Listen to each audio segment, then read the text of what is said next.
আসসালামু আলাইকুম। আসুন নিজেরা মাস্ক পরি, নিজেরা সচেতন হই, অন্যদেরকেও সচেতন করার একটু ভূমিকা রাখি। তো অনেকেই বলে থাকে যে এই মুহূর্তে কিসের করোনা, মিথ্যে কথা। যদি তাই হতো তাহলে করোনার টিকা নিয়ে এভাবে এতগুলো গাড়ি হাজির হতো না। এতগুলো গাড়ি করোনার টিকা নিয়ে হাজির হতো না, দেখুন। সুতরাং আশা করি কিছু দেখতেছেন, এগুলো দেখা যাচ্ছে।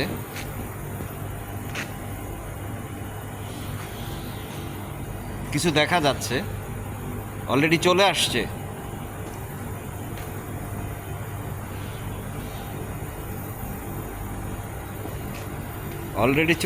আমার পিছনেও আছে, এখানে আমি আছি। যদি শুধু ওইটুকু না, পিছনে গাড়ি কিন্তু আছে সারি সারি, দেখুন। আসলে ঘটনা হচ্ছে, আমরা নিজেরা অনেক সময় বেশি বুঝি, নিজেরা মনে করি কিসের করোনা। আসলে আমরা সচেতন হতে চাই না। কেউ যদি বলে যে ভাই এই মুহূর্তে সচেতন হতে হবে, মানুষ মনে করে এটা আবার কোনো একটা নতুন ফন্দি না। কারণ ইতিমধ্যেই যে 5-7 জন ইন্তেকাল করেছে এই করোনা ভাইরাসের কারণে, এই কোভিডের কারণে, তারা তো এমনি মারা যায়নি।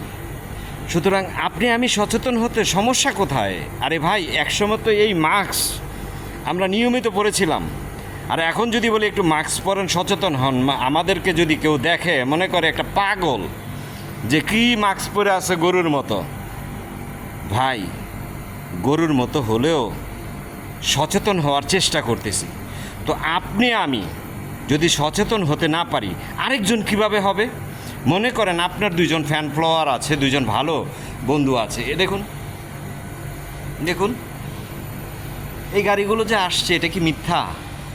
এগুলো তো মিথ্যা না। এরা কি করতেছে?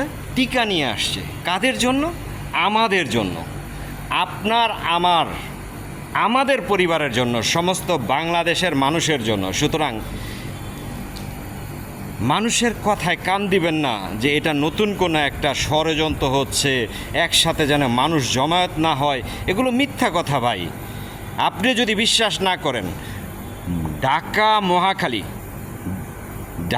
মহাখালী যে কোভিড হাসপাতালটা তৈরি করা হয়েছে, সেখানে একটু আসেন। মানুষের আহাজারি কান্না গতকালকে আমি দেখেছিলাম।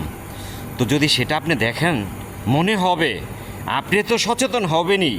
আপনার না থাক 14 গোষ্ঠী আর বললাম না, আপনার পরিবারের সবাইকে আপনি নিজে সচেতন করবেন।